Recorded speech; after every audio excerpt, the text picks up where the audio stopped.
Hello guys, चलिए आज start करते हैं new chapter acids bases and salts.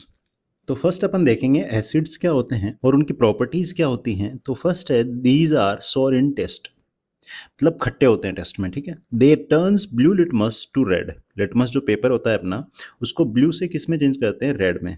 They give H plus ions in aqueous solution. Aqueous solution का मतलब है सॉल्यूशन इन वाटर। ठीक है। फोर्थ जो है एसिड कोरोड्स मेटल, मेटल्स को ये कोरोड करते हैं। ठीक है। एग्जांपल्स के लिए अपन बात करेंगे स्ट्रॉन्ग एसिड। स्ट्रॉन्ग एसिड्स में जो एग्जांपल है वो क्या है? जैसे हाइड्रोक्लोरिक एसिड, सल्फ्यूरिक एसिड, ये क्या है? Strong acid. वीक एसिड्स कौन से होते हैं? जितने भी ऑर्गेनिक अपने एसिड्स हैं वो क्या होते हैं? Weak acids. जैसे कि acetic acid found in vinegar. तो आपको ध्यान रखना है कि जो एसिटिक एसिड है वो किस में पाया जाता है ना, सोर्स और एसिड दोनों का ध्यान रखना है। ऑक्जेलिक एसिड जो होता है वो किस में प्रेजेंट होता है? That is present in tomatoes. Citric acid is present in citrus fruits such as lemon and orange. Tartaric acid होता है वो किस में प्रेजेंट होता है? It is present in tamarind and unripe grapes. Lactic acid जो होता है it is present in sour milk और curd.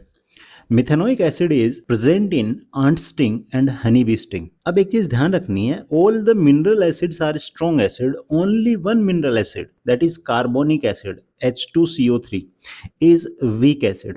All organic acids are weak acid. Clear है? जितने भी अपने मिनरल एसिड्स हैं वो सारे के सारे क्या होते हैं? स्ट्रॉन्ग एसिड होते हैं, छोड़ के एक को, जो कि क्या है? Carbonic acid. कार्बोनिक एसिड कैसा होता है? This is weak acid. Clear है? ओके। नेक्स्ट अपन देखते हैं कॉन्सेंट्रेटेड एसिड। कॉन्सेंट्रेटेड एसिड क्या होता है? A concentrated acid is one which contains minimum possible amount of water in it. एक ऐसा एसिड जिसके अंदर minimum possible amount of water होती है उसको अपन कॉन्सेंट्रेटेड एसिड बोलते हैं। डाइल्यूट एसिड क्या होता है? Dilute acid is one which contains much more of water in it. Next बात करते हैं बेसिस। बेसिस क्या होते हैं? इनकी प्रॉपर्टीज या कैरेक्टरिस्टिक्स क्या होती हैं? फर्स्ट है they are bitter in taste, they turns red litmus to blue. Third, they give OH minus ion in aqueous solution. These are soapy in touch. अब एग्जाम्पल के लिए अपन देखते हैं स्ट्रॉन्ग बेसिस कौन से हैं? Sodium hydroxide, potassium hydroxide, calcium hydroxide. Weak base कौन सा है?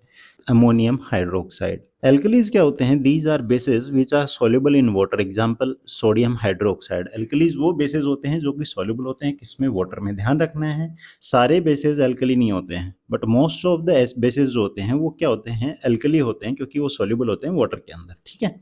नेक्स्ट अपन देखते हैं indicators. These are substance which changes colour smell in different type of substance. Different type of substance मतलब अपन एसिड और बेस की बात कर रहे हैं यहाँ पे, तो डिफरेंट डिफरेंट क्या करेंगे? कलर चेंज करेंगे और उनकी स्मेल भी डिफरेंट हो जाएगी। स्मेल वालों को अपन क्या बोलते हैं? Olfactory indicators. Change in colour ये बेसिकली इंडिकेटर्स बोलते हैं। तो टाइप ऑफ इंडिकेटर्स में पहला क्या होता है? Natural indicators. Natural indicators are those indicators which are found in nature in plants are called natural indicators. Example litmus, turmeric, red cabbage extract.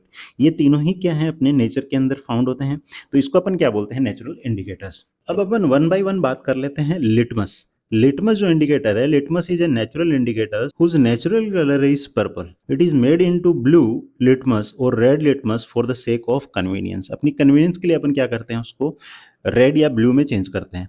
N acid turns blue litmus to red. Blue से किस में change करता है? Red में change करता है। और इसको ध्यान रखने के लिए अपने को पता है कि एसिड्स क्या होते हैं? डेंजरस होते हैं। इसी तरीके से रेड जो कलर है वो किसको इंडिकेट करता है? डेंजर को।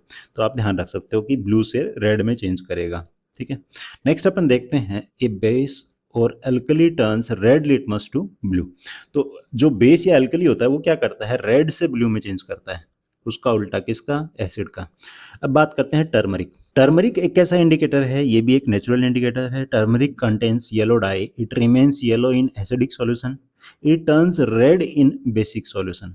मतलब क्या है? टर्मरिक का जो कलर है येलो है, एसिड के अंदर कोई कलर चेंज नहीं होता है, बट वहीं अपन बेसिक सॉल्यूशन में बात करें तो ये रेड में चेंज हो जाता है। तो कभी कभी आपने देखा होगा कि कपड़े पे आपके व्हाइट कपड़े के ऊपर अगर सब्जी गिर गई है ना, टर्मरिक का कलर येलो कलर होता है, उसको अगर आप साबुन से धो दोगे ना हैंड टू हैंड, तो आपको वो जो येलो कलर है वो किस में चेंज हो जाता है? रेड कलर में चेंज हो जाता है। वो किस वजह से होता है? क्योंकि अपने साबुन में या सोप के अंदर क्या होता है? बेसिक इन नेचर होता है बेसिकली वो। तो वो किस कलर में चेंज हो जाएगा? येलो से रेड में। ठीक है। नेक्स्ट अपन देखते हैं red cabbage extract obtained from red cabbage leaves. It is red in colour, it remains red in acidic solution. But turns green on adding basic solution. देखो ऊपर वाले के अंदर भी, टर्मरिक के अंदर भी कलर चेंज नहीं हो रहा था किसमें, एसिड में, बट ये रेड में चेंज हो जा रहा था बेसिक सॉल्यूशन में। वहीं पर रेड कैबेज जो है, एक्सट्रैक्ट जो है उसका, वो रेड ही रहता है, कोई कलर चेंज नहीं होता किसमें, एसिड के अंदर, बट ग्रीन में चेंज होता है किसमें, जब अपन बेसिक सॉल्यूशन उसमें ऐड करते हैं। नेक्स्ट अपन देखते हैं अब सिंथेटिक इंडिकेटर्स। सिंथेटिक इंडिकेटर्स का अपने नाम से पता लग रहा है कि सिंथेसाइज की जाते हैं लैब के अंदर। These are chemical substances, example methyl orange and phenolphthalein. First अपन देखते हैं methyl orange. The natural colour of methyl orange is orange. Natural colour कैसा होता है, ऑरेंज कलर होता है। It gives red colour in acidic solution and it gives yellow colour in basic solution. आपको ध्यान रखना है, कलर एग्जाम में पूछा जाता है। नेक्स्ट अपना है फिनोफ्थलीन। फिनोफ्थलीन भी क्या है, अपने एक सिंथेटिक इंडिकेटर है। The natural colour of phenolphthalein is colourless like water, ठीक है। It remains colourless in acidic solution but it gives pink colour. कैसा कलर देता है, pink colour in basic solution. Clear है। थर्ड अपन देखते हैं olfactory indicators. Olfactory indicators कौन से होते हैं, दो substances who smell changes in acidic और basic solutions are called olfactory indicators. मतलब ऑल फैक्ट्री इंडिकेटर्स किससे रिलेटेड है, स्मेल से रिलेटेड। फर्स्ट है onion has a characteristic smell when a basic solution is added to cloth strip treated with onion. Onion की एक अपनी smell होती है। Then the onion smell can not be detected. मतलब basic solution में जो अपन अगर किसी क्लॉथ जो कि ट्रीटेड है किससे, ऑनियन के जूस से, तो अगर उसमें अपन उसको बेसिक सॉल्यूशन में डालते हैं तो उसमें जो कैरेक्टरिस्टिक स्मेल है किसकी, ऑनियन की, वो आनी बंद हो जाती है। But acidic solution does not destroy the smell of onion. मतलब एसिडिक के अंदर में अगर अपन ने किसी क्लॉथ स्ट्रिप को जो कि ऑनियन से ट्रीटेड है, तो अगर उसको एसिडिक सॉल्यूशन में डालते हैं तो वहां पे वो स्मेल डिस्ट्रॉय नहीं होती है, वापस से आप उसको स्मेल करोगे तो वो स्मेल आती रहेगी। बट इन बेसिक सॉल्यूशन अगर अपन उसको डिप करते हैं तो वो स्मेल आना बंद हो जाएगा उसका। नेक्स्ट ऑल फैक्ट्री इंडिकेटर्स में अपने पास में आता है vanilla extract has a characteristic pleasant smell. If a basic solution is added to vanilla extract then we can not detect that characteristic smell of vanilla. However acidic solution does not destroy the smell of vanilla extract. तो आपको simply ध्यान रखना है कि जो acidic solution है वो किसी भी ऑल फैक्ट्री इंडिकेटर जो अपने सिलेबस में है उसकी स्मेल को डिस्ट्रॉय नहीं करता है, ठीक है। वो स्मेल आती रहती है, बट अगर अपन ने बेसिक सॉल्यूशन में उस चीज़ को डाल के उस जो कपड़ा या स्ट्रिप जो अपन ने उसे ट्रीट किया है उसको वापस से अपन स्मेल करेंगे तो वहाँ पे वो स्मेल आनी बंद हो जाएगी। क्लियर है बात। चलिए नेक्स्ट देखते हैं chemical properties of acid and basis. First जो है reaction of metals with acid and basis. Okay, metals की बात कर लेते हैं कि वो एसिड और बेसिस के साथ में रिएक्ट करके बेसिकली क्या होगा, वहाँ पे क्या रिएक्शन होगी। तो आपको पहले ये स्केलेटन रिएक्शन जो है ये ध्यान रखनी है। मतलब बेसिक स्केलेटन जो रिएक्शन का वो क्या होगा, जब एसिड मेटल के साथ में रिएक्ट करता है तो वहाँ पे अपने को क्या मिलता है, सोल्ट मिलता है, नेक्स्ट हाइड्रोजन गैस मिलती है साथ में, ठीक है। तो जिंक प्लस H2SO4 जब आपस में रिएक्ट करेंगे तो यहाँ पे अपने पास में यहाँ से जिंक और यहाँ से SO4 मिलके क्या बना देंगे, सोल्ट बना देंगे, that is ZnSO4 zinc sulphate जो कि एक्वस है, plus H2 gas, hydrogen gas क्या होगी, रिलीज होगी। क्लियर है। तो इसी तरीके से अगर जिंक को मैं रिएक्ट करवाता हूँ HCl के साथ में तो क्या करेगा, जो जिंक आयन है वो क्लोराइड आयन के साथ में आपस में अटैच होके बेसिकली क्या बना लेंगे, जिंक क्लोराइड जो कि एक सोल्ट होता है, प्लस H2 गैस क्या करेगी, रिलीज होएगी। क्लियर है। नेक्स्ट अपन देखते हैं बेसिस में। बेसिस जो हैं वो मेटल के साथ रिएक्ट करके सोल्ट प्लस हाइड्रोजन गैस ये भी बनाते हैं, सेम टू सेम, ठीक है, आपको ध्यान रखना है। आगे देखेंगे सारे मेटल जो हैं वो रिएक्ट नहीं करते हैं बेसिस के साथ में, देखते हैं आगे। तो ये इंपॉर्टेंट रिएक्शन है, ध्यान रखना है। जिंक जो है रिएक्ट करेगा जब NaOH के साथ में तो अपने पास क्या मिलता है, सोडियम जिंकेट। इसका नाम क्या है, दिस इज सोडियम जिंकेट। अब अपने को पता है ये वाला जो इसका आयन है कौन सा, ZnO2 2-, ये क्या कौन सा आयन होता है, जिंकेट नाम होता है इसका ना, जिंकेट। तो ये क्या करेगा, सोडियम के साथ मिलके क्या बनाएगा, sodium zincate, plus H2 gas ये रिलीज करेगा। Note, all metals do not react with bases to form salts and hydrogen gas. तो सारे जो मेटल है वो रिएक्ट नहीं करते हैं बेसिस के साथ में, ठीक है। अब देखते हैं testing of hydrogen gas. Hydrogen gas कैसी होती है, कंबस्टिबल होती है, बट उसका जो कंबसन है वो एक्सप्लोजन के साथ होता है। अब क्या होगा, जैसे अपन रिएक्शन कर रहे हैं कहीं किसी बीकर में तो वहां पे जो गैस निकलेगी वो कम अमाउंट में निकलेगी, हाइड्रोजन गैस, ठीक है। तो एक्सप्लोजन तो होगा बट इतना हैवी एक्सप्लोजन नहीं होगा, वहां पॉप साउंड आएगी। तो देखो कैसे चेक करते हैं, testing of hydrogen gas released can be tested by bringing burning candle near gas bubbles, it burst with pop sound. तो अपने को एक पॉप साउंड आएगी यहाँ पे, है ना, because amount of H2 gas is lower. Second अपन देखते हैं यहाँ पे रिएक्शन ऑफ मेटल कार्बोनेट्स और मेटल हाइड्रोजन कार्बोनेट विद, पहले अपन एसिड के साथ देखते हैं और फिर बेस के साथ देखेंगे, ठीक है। तो मेटल हाइड्रोजन कार्बोनेट को अपन क्या बोलते हैं, बाइकार्बोनेट भी बोलते हैं। हाइड्रोजन कार्बोनेट को अपन दूसरा नाम क्या है, बाइकार्बोनेट। क्लियर, एक ही बात है। और अपना जो कार्बोनेट आयन है वो कौन सा होता है, दैट इज CO3 2-। और हाइड्रोजन कार्बोनेट क्या हो जाएगा, हाइड्रोजन अटैच हो जाएगा और इसके साथ में इसकी एक वैलेंसी कम हो जाएगी, तो ये क्या हो जाएगा, माइनस। यहाँ पे बाइकार्बोनेट की जो वैलेंसी होती है दैट इज 1-, एंड जो कार्बोनेट आयन की वो क्या होती है, 2-। अब अपन देख लेते हैं, एसिड जब मेटल कार्बोनेट या मेटल हाइड्रोजन कार्बोनेट के साथ जब रिएक्ट करता है तो अपने को क्या मिलता है, salt plus CO2 plus H2। ध्यान रखना है भाई, स्केलेटन रिएक्शन जो है अपने को ध्यान रखनी है इसकी। तो अपने पास में जब सोडियम कार्बोनेट रिएक्ट करेगा एसिड HCl के साथ में तो अपने को क्या मिलेगा, सोडियम क्लोराइड। पहला तो क्या मिलेगा, सोल्ट मिलेगा। तो यहाँ से सोडियम मेटल और यहाँ से एसिड से इसका नॉन मेटल, ये आपस में ज्वाइन होकर क्या बनाएंगे, सॉल्ट।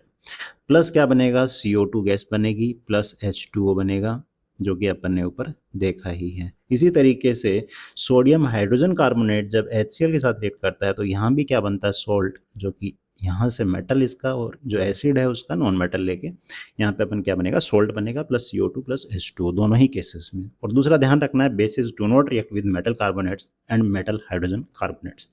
ओके, अब अपन देखते हैं testing of CO2, carbon dioxide. ये काफ़ी इंपॉर्टेंट है, ध्यान रखना है, एग्जाम में कई बार इनडायरेक्टली कई तरीके से पूछी जाती है।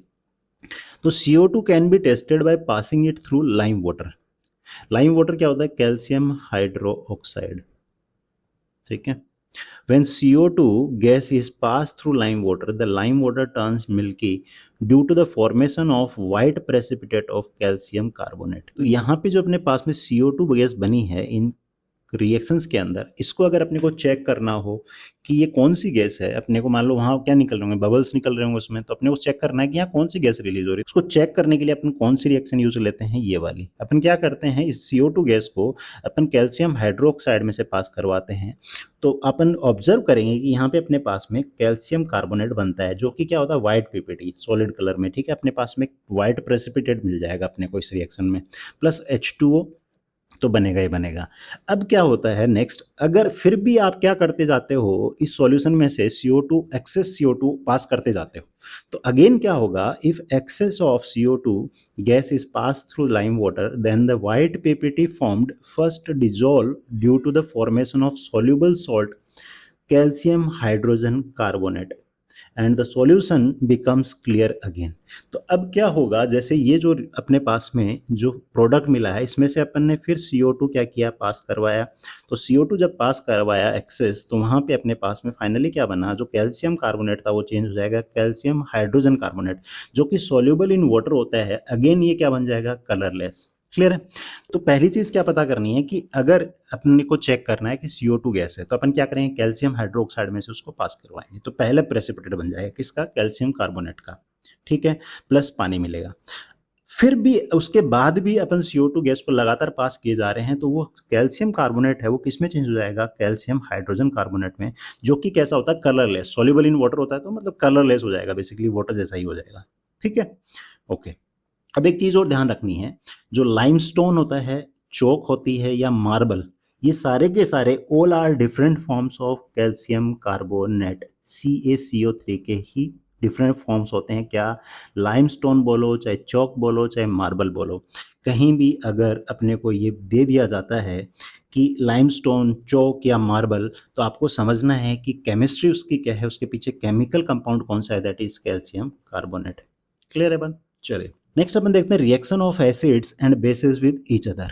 एसिड जब रिएक्ट करता है बेसिस के साथ में, तो बेसिकली क्या बनता है, सॉल्ट प्लस वाटर, तो आपको ये जो स्केलेटन रिएक्शन है ये ध्यान रखनी है, मतलब बेसिक जो अपने पास में जो फंडा है वो क्या है, ये है कि एसिड जब भी बेस के साथ रिएक्ट करेगा तो अपने को मिलेगा सॉल्ट प्लस वाटर, ठीक है। अब यहाँ पे अपन ने क्या किया, सोडियम हाइड्रोक्साइड जो है उसको रिएक्ट करवाया HCl के साथ में। Sodium hydroxide is base, this is acid, तो अपने को क्या मिलेगा, सोल्ट NaCl। अब ध्यान रखना है ये जो सोल्ट मिलता है इसके अंदर जो पॉजिटिव आयन आता है वो कहाँ से आता है, बेस से, और वो क्या है यहाँ पे मेटल है। और नेगेटिव आयन कहाँ से आता है, वो एसिड से, जो कि Cl क्लोराइड आयन है Cl माइनस, तो यहाँ बनेगा NaCl प्लस H2O। क्लियर है बात। नेक्स्ट जो है न्यूट्रलाइजेशन रिएक्शन, बेसिकली जो ये ऊपर रिएक्शन हुई है ना, ये वाली एसिड प्लस बेस जो सोल्ट और वाटर देता है, इसी को ही अपन क्या बोलते हैं, न्यूट्रलाइजेशन रिएक्शन।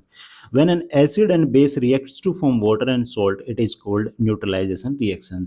जो एसिड और बेस की जो रिएक्शन होती है to form salt plus water, उसी को अपन क्या बोलते हैं, न्यूट्रलाइजेशन रिएक्शन, ठीक है। It involves H plus and OH minus ions to generate water. तो यहाँ अपने को पता है ऊपर रिएक्शन में सोडियम आयन और क्लोराइड आयन जब एक साथ में कंबाइन हो गए तो यहाँ पे अपने पास OH माइनस और H प्लस आयन बचा है, तो मिलके ये क्या बना देंगे, वाटर बना देंगे भाई, ठीक है। अब देखते हैं reaction of metallic oxide with acid. Metallic oxide की रिएक्शन किसके साथ में, एसिड के साथ में। तो अपने को सबसे पहला एक चीज़ पता होनी चाहिए कि metallic oxides are basic in nature. अब एक चीज़ और ऑब्जर्व करो, जनरली आप देखोगे ना जो भी बेसिस हैं, जैसे सोडियम हाइड्रोक्साइड है या पोटेशियम हाइड्रोक्साइड है ना, ये कैल्शियम हाइड्रोक्साइड है, ये सारे के सारे अंदर आप देखो तो इसके अंदर इसका जो पॉजिटिव आयन है वो क्या है, मेटल है, ठीक है। तो इसी बात से आप थोड़ा सा आपको ट्रिक बन जाती है कि आपको ध्यान रखना है कि जो मेटेलिक ऑक्साइड्स होते हैं वो क्या होते हैं, बेसिक इन नेचर।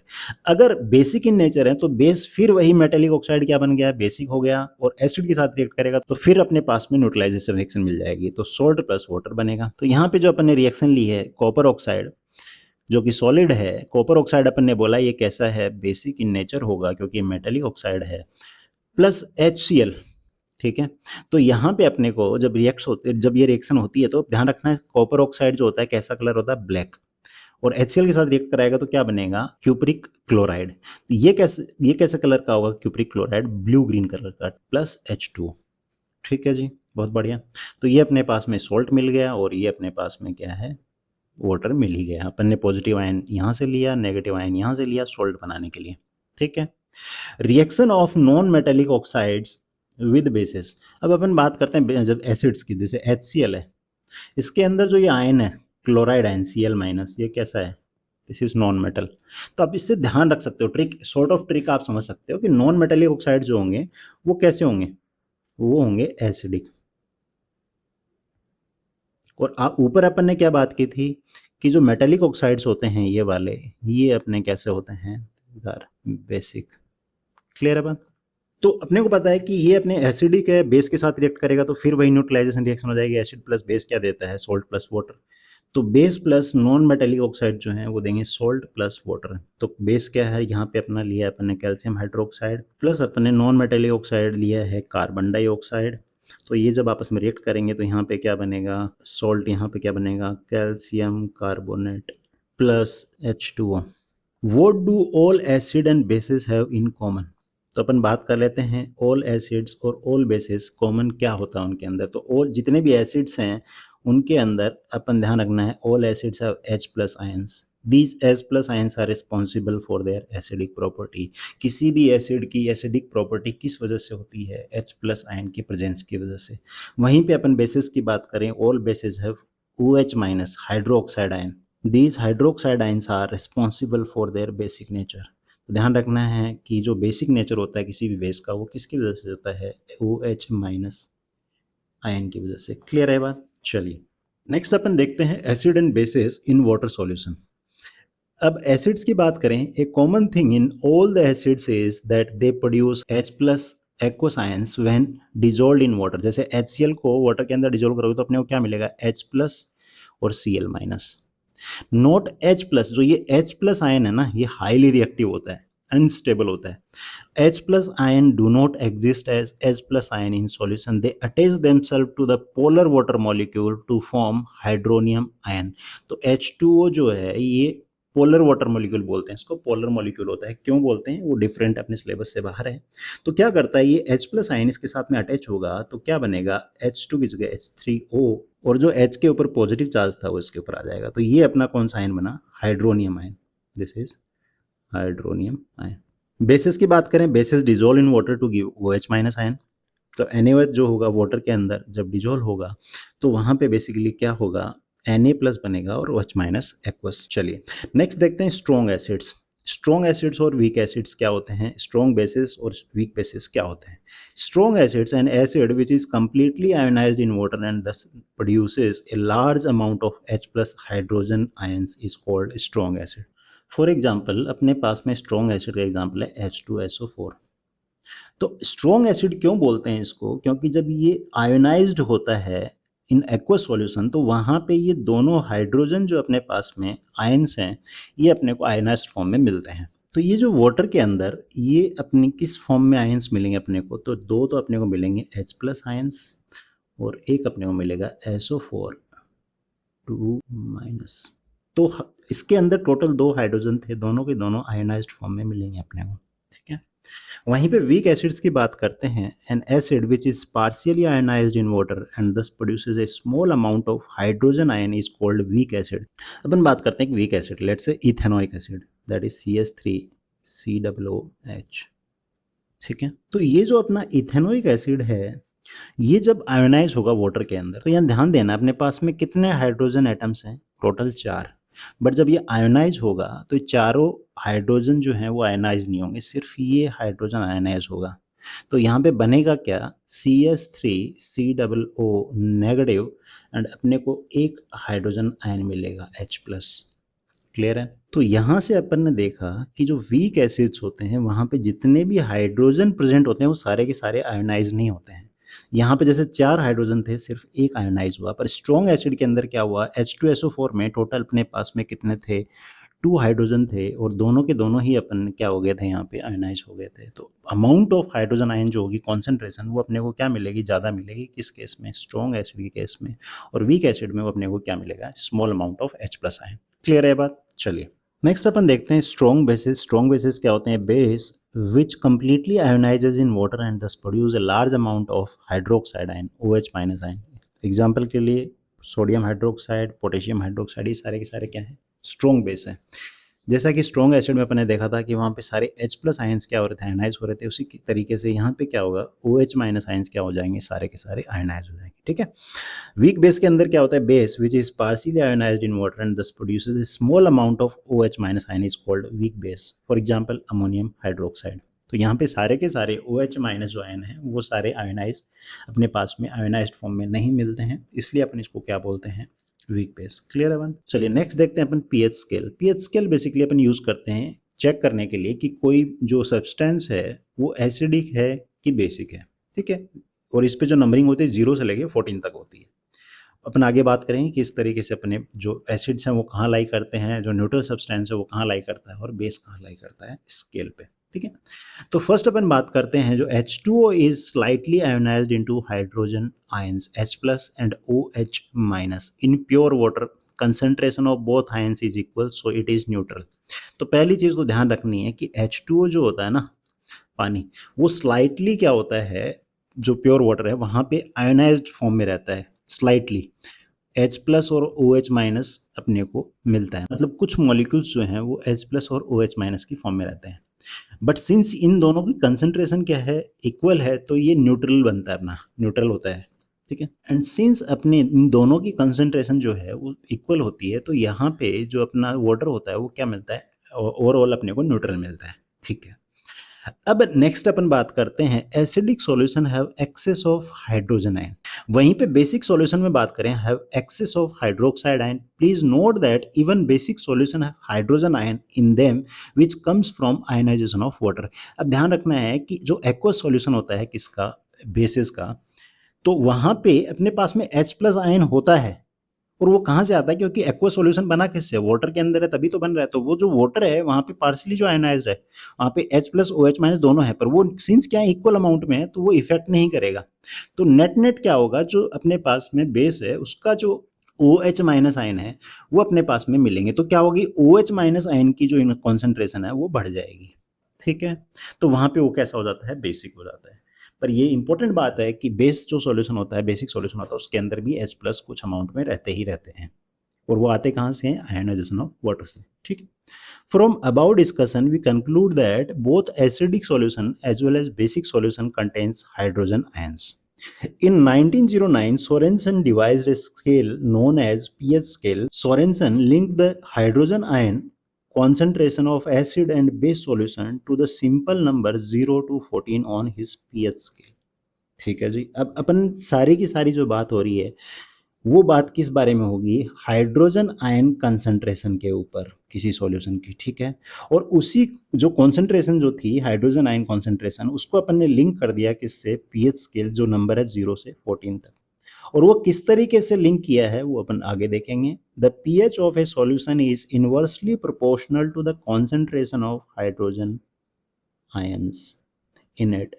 मतलब कहने का मतलब ये है, बोला ये गया कि जो पीएच अपनी स्केल है, जो किसी भी सॉल्यूशन का पीएच है, ठीक है, वो इनवर्सली प्रोपोर्शनल होगा किसके, H प्लस आयन के कॉन्सेंट्रेशन के।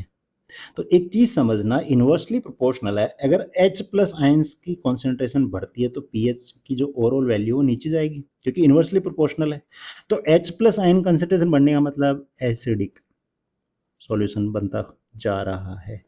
तो जैसे जैसे एसिडिक, जितना स्ट्रॉन्ग एसिडिक सॉल्यूशन होगा उतना ही उसकी जो पीएच नंबर जो होगा या उसकी पीएच स्केल पे जो नंबरिंग होगी वो कम होगी, ठीक है। अगर वहीं पे concentration of H plus ion जो है वो डिक्रीज करती जाती है तो पीएच क्या करेगा, इंक्रीज करेगा। मतलब वो क्या होगा, लेस एसिडिक या फिर बेसिक की तरफ जाएगा। ये बात क्लियर है। तो फर्स्ट अपन ने बात की कि जो न्यूट्रल सब्सटेंस है पीएच ऑफ एग्जैक्टली 7। तो अपन ने क्या किया, 0 से लेके 14 तक अपने पास में एक स्केल है, बीच में आता है 7 अपना क्या होगा, neutral, okay. Acids have a pH of less than 7। Less than 7 जो है, जितने भी अपने पास में जो सब्सटेंस हैं जिनका पीएच लेस देन 7 है वो कैसे होते हैं, एसिडिक, ठीक है। The solution having pH 0, 1, 2, 3 are usually considered to be strong acid. ध्यान रखना है 0, 1, 2, 3 जो जिसका पीएच होता है जिस सब्सटेंस का, उस सब्सटेंस को अपन स्ट्रॉन्ग एसिड बोलते हैं। And the solution having pH of जो remaining 4, 5, 6 are considered to be weak acid.